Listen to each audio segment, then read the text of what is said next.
Before I had like decided I was actually gonna do it, I really was upset, like nobody else would see it, that I knew at camp, etc., that I had a place to go back to. I had a foster home.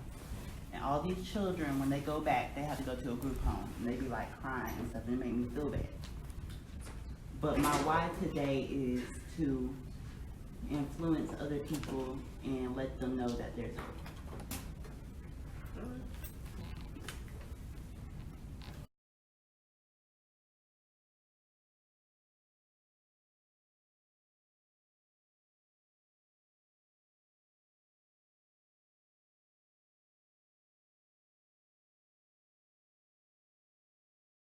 Is I always use the saying that I want to be a part of something bigger than just myself, and that I want to have an impact not just in foster youth's life, but everyone's life necessarily.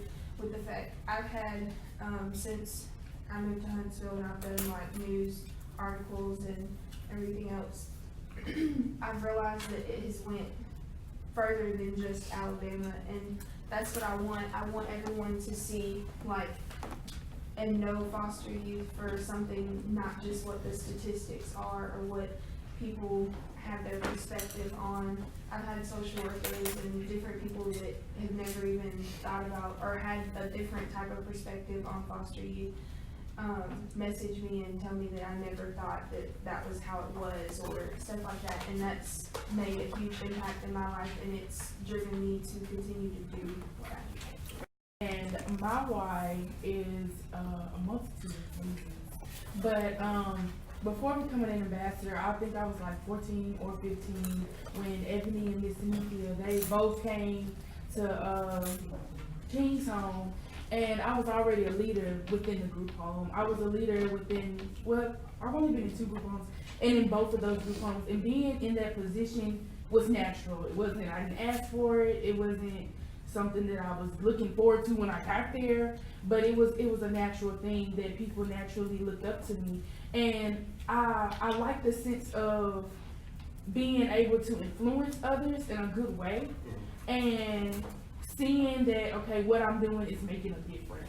And I wanted that to go beyond group homes and just foster kids in general, just anybody that enters my life. I like to be some type of impact on them. And being an ambassador, I'm one of those that help behind the scenes, whether that's just talking to someone one-on-one. I get lots of messages, I get lots of walk-ups where they're asking me this, asking me that, and seeing someone grow from what the thing they asked me about that they needed help on makes a difference to me. And it not changes my heart, but it makes my heart happy. Literally, feel it in my chest makes me happy. So that's why I'm the ambassador. But like once I got into it, like I saw the difference between like the statistics and what it could be, because people like in my school now, like they see like foster kids as like, oh, they're the bad kids, like they ain't got their stuff together. But when they found out like I was in foster care, I was like, you don't look like you're in foster care. I'm like, what am I supposed to look like? Right. I'm in foster care or something like that. So yeah, Right. so like it makes me want to like change like what other people see in like other kids, like instead of being like I'm supposed to look this way, but it can be something totally different than that. So yeah. I like being an ambassador just because I like helping people and like motivating them. I like seeing them succeed.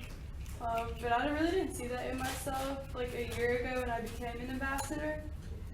I really didn't see myself as a leader because I was really trying to find what my purpose was.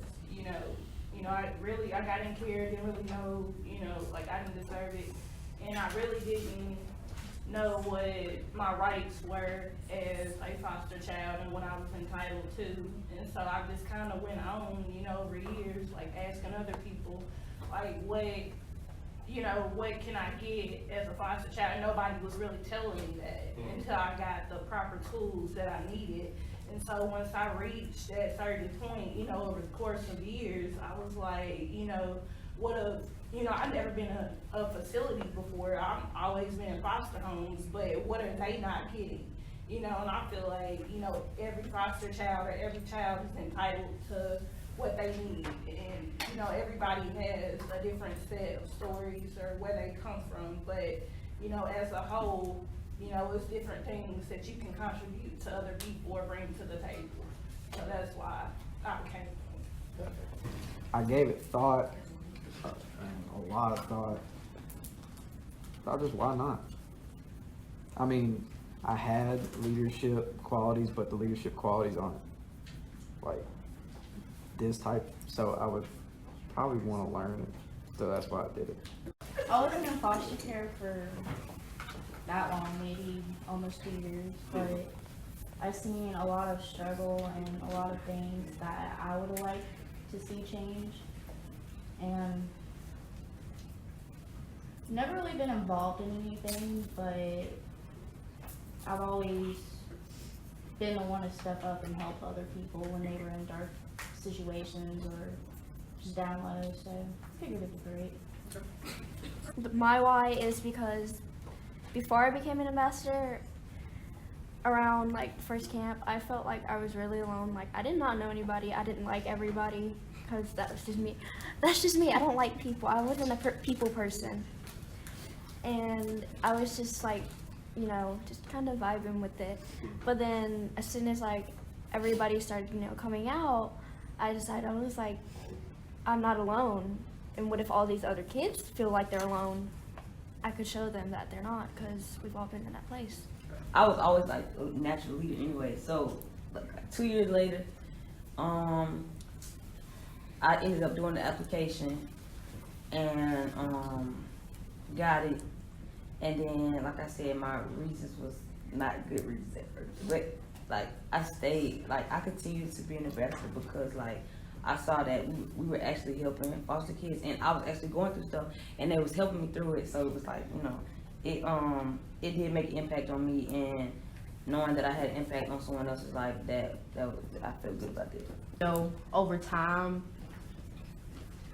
I've really grown to it, and you know, seeing the you know, the people that the children, the youth that we talk to and stuff like that, you know, it really makes my heart happy because I love to you know, impact people and to, you know, implement change and stuff like that. So, you know, being in a place that does provide such an impact, you know, and gives me, you know, room to grow and to challenge, that really does, it's starting to make me happy, and I really feel like this is where I'm supposed to be. Maybe not in ambassadorship, you know, for the rest of my life, but I do think that this is the area of my life that I have grown the most.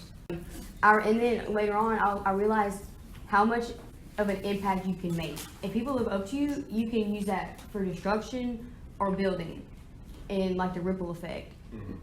You can choose whether you influence people for good or for bad, and I wanted to change things for the good. So I feel like that is like one of the main reasons that I really became an ambassador, to see people succeed. And the reason why I'm an ambassador because I come from a broken home, and I grew up wrong. I grew up the wrong way, and seeing how my mama turned out to be, so I wanted to change. I wanted to make a difference and help the world, doing something good or getting to a point in life to say I did it. Where I come from is tough, but I didn't give up on life. God put me on earth for a reason, so I just kept believing. And look at me, look at where I'm at now. I'm an ambassador. As my life motto is, you go through what you go through to teach others to go through that same thing down the road. And I honestly feel all those worst moments, like in the Bible, Job was taught to take every trial take it as a strength, use it for good, use it as a lesson that you've already learned. And that's what I consider foster care and everyone else, that hey, we've had the opportunity to go through this, use it, don't downgrade it. And so when I went to camp, I had my application all like nice and pretty. I had a full resume with sheet protectors, it was annotated. She said, I'm gonna get this position. I did, because I just like, when I got told what this was about, this is like, because I had already, when I'd been in that facility, I was like, oh, I want to be an advocate, because no one was here advocating for what I needed. Me realize that not everything's about me, sometimes you have to put yourself aside in order to advance and help other people in life, because a lot of people need support. And when you put yourself in the role with, saying that you will be there to help this person or multiple people, then I feel like you're doing something great and something productive in life. And you have it's like, it gives you it's not a meaning, but a reason. It's a great reason to continue, a purpose to continue to help people, and a reason to step aside and put yourself in other people's shoes, because everybody does have a story. I have a story, you have a story, and our stories can help everybody.